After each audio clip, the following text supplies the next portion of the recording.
Can you use Midjourney for a children's illustrated book? You know, every children's book begins with a spark of imagination. But what if we can harness the power of AI to bring that spark to life? Welcome, everybody. Today, I'm diving deep into the magical world of Midjourney, the game-changing tool for creative people like us. Can Midjourney be used consistently to make an illustrated book? The short answer is yes. But to the standards and quality of someone with a design eye, let's find out. As a designer who has illustrated a book before, with quite a bit of book building and illustration on a deadline experience, I wanted to see if Midjourney could speed up the process in a similar way that ChatGPT does for my writing.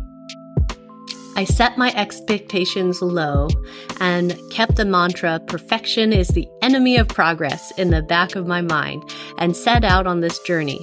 Have you ever played Telestrations or Rocket Crab, or back in the Facebook days, Eat Poop You Cat, or even when you were a kid playing telephone? You start with a phrase, it goes around, and by the end you get something totally unexpected. That's exactly how I feel about Midjourney. It's a test of your abilities to communicate/prompt AI to get something expected or unexpected out. It's pretty fun, and letting Midjourney be creative sometimes has terrifying outcomes, but often more unexpected welcome surprises. After writing a decent draft of my children's book and putting words onto pages, I set out on Midjourney to do some world and character building. I knew the bare basics, like you need a prompt, so /image, or a fun one is blend.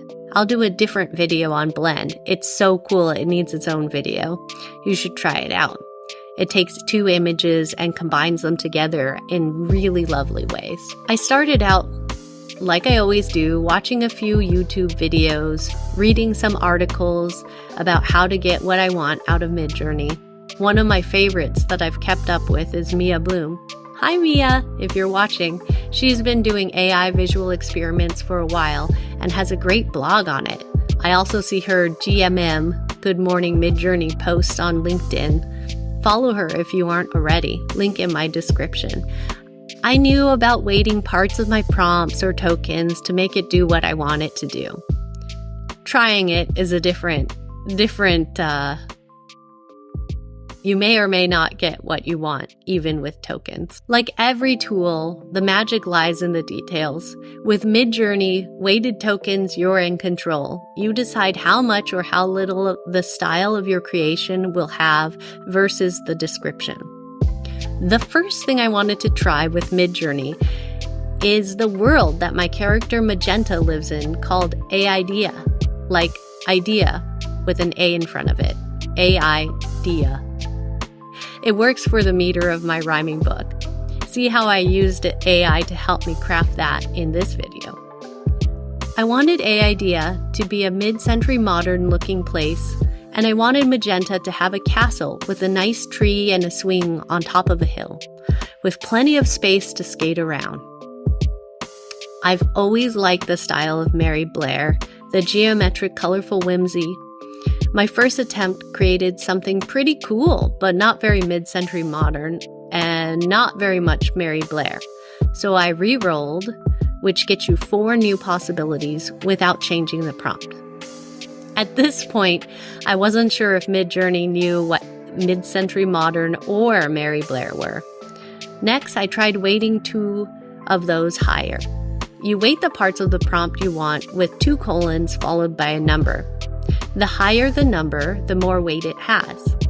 I also changed castle into mansion, as I thought maybe Midjourney has specific ideas of what a castle looks like, especially since Mary Blair drew quite a few castles working for Disney, including her work on Cinderella and Sleeping Beauty. I ran this prompt 3 times at the same time. To do this, you add -- repeat and the number of times you want to re-roll the prompt, in this case 3. Tell Midjourney, yes, you want to do that, because it does 3 things at the same time. By weighting those higher, I started to get results closer to what I wanted. In each of the 3 roles, there was at least one that I was excited about. I upscaled and made variations of the ones I liked. I got lost in the process for a while, like half a day, without really changing the prompts. Just using vary in both subtle and strong on the ones that I like so I could create the world of a idea. On the ones I really liked, I zoomed out so that I could see more of that particular world, and so I could crop into the image as I wanted. Zoom out works by keeping what is in your original results and filling in more of what Midjourney thinks should be there. A lot of times it adds not related people if you zoom out too far. Check this out. People have been using zoom out process to make amazing animation. For this world building, there seemed to always be a point where you get diminishing returns on expanding the universe. I like the pan functionality better, so up, left, right, down.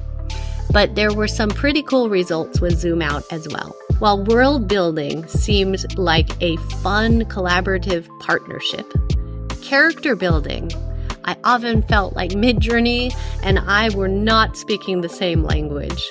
And if you thought it didn't draw hands well before, you should try asking it to draw roller skates. After the amazing success of world building, I thought character illustration would be a breeze. In fact, that's my favorite thing to draw. Yeah, right. Nothing is that easy. I ended up watching a few YouTube videos on creating consistent characters and set off. I was able to get a style that I wanted, but what the lady was doing in the results was never what I asked Midjourney for. I eventually got to a style that I was looking for, so closer to what I felt I was asking for. I saw a video on using a seed to make it into a consistent character, or at least you can try to use the same seed and roll again to see what comes out. It's totally an experiment. How you get a seed is you add a reaction, you go to the envelope button and you click that, and Midjourney bot will give you that seed. I tried weighting each token evenly to see what I could get. It has a really hard time with roller skates in the style that I'm aiming for. At this point, it would be faster for me to draw it myself.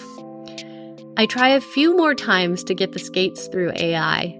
There are some I love and some I have no idea what Midjourney is thinking. I tried using images to blend the character with the ones I liked. The results were not usable. I thought it might be fun to make it look a bit more anime style, so I used the new --Niji parameter to see what kind of results I got. It did amazing with purple hair and gave much more action shots for the character. But I don't think it's the right look for my book.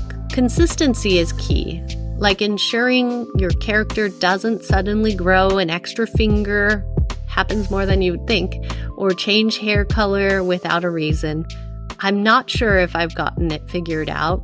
I went down a rabbit hole of possibilities, but needed to rein it back into the style I was looking for. And we'll be trying to have Midjourney create my character in different poses next. Here is a sneak peek into the magical world I've been creating, with a lot of help from Midjourney and a little help from Photoshop Beta. In A-Idea's quirky land so rare, magenta skates with fiery flair, hair wild as wind, feet swift as deer, in design's great realm, she's the premier. Could this be the first page of the book?